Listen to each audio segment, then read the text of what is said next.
Bismillahirrahmanirrahim. Alhamdulillahirabbil alamin. Wassalatu wassalamu ala Rasulillah sayyidina Muhammad ibn Abdillah wa ala alihi wa sahbihi.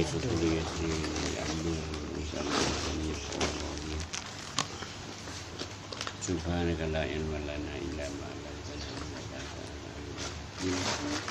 Allahumma shalli ala sayyidina Muhammad sallallahu alaihi wasallam. وَتُوبِهُ لَنَا وَحَتَّى يُفْرَوْا إِلَيْكَ تَعْلَمُ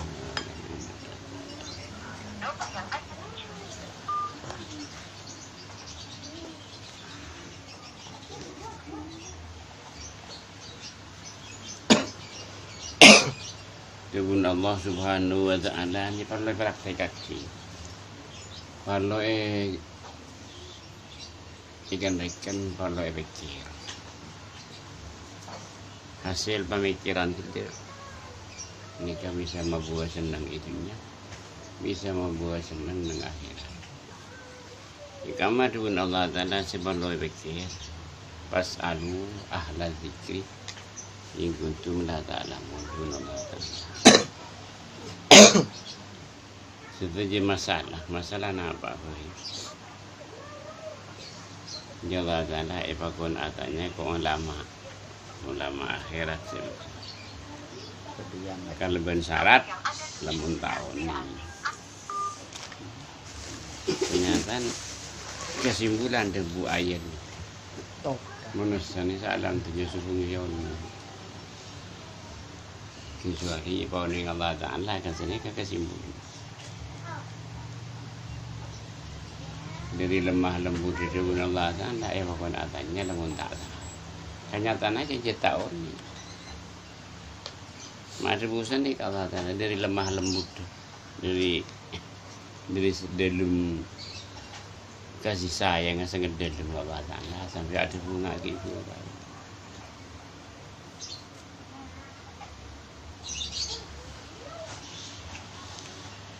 Jadi setiap manusia Saudi ini alam tunya saya rasa ini orang yang sealam Pakun Odi ini kan bermasalah.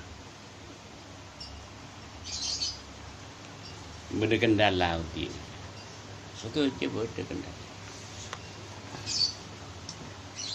Cuma kendala ni kan bagi dua. Berdekendala ni kan manusia tak ada masalah jadi kendala. Mayoritas ni kan nikah.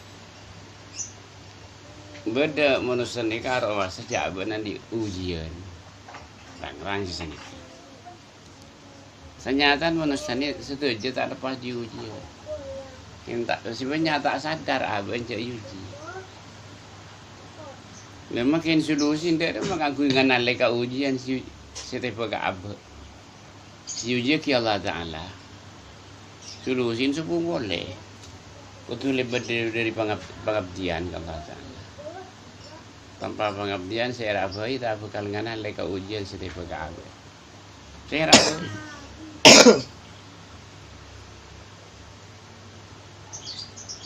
saya uji ni saya pun mati. Selama Odi ni ujian beda.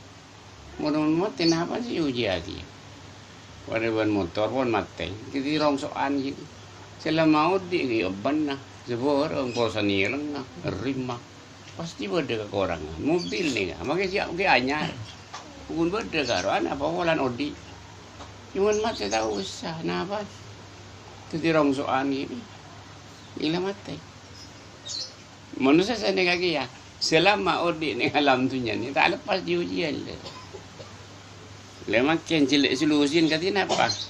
Kangku uneng ke ujian setiap apa? Kutu lepas di pengabdian saya ragu. Setuju ujian setiap apa ni kata kira nyaman saya ragu.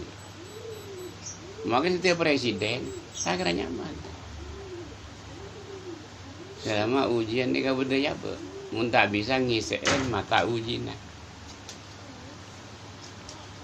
Disuruh lepas di ujian tak bisa saya apa? Ini ngalam tunjuk. Yang ngalam tunjuk ni tempat ujian pun tempat laku. Ini ngajak tak ketemu ujian berarti tak sadar orang ini. Tahu gua. Makin solusi. Kangku ingin bisa ngisain mata ujian si ujiaki lebat dari pengabdian. Saya rawai. Dek rumah apa kau berenam? Begitu presiden, pakul lebat dari pengabdian. Kangku bisa ngisain mata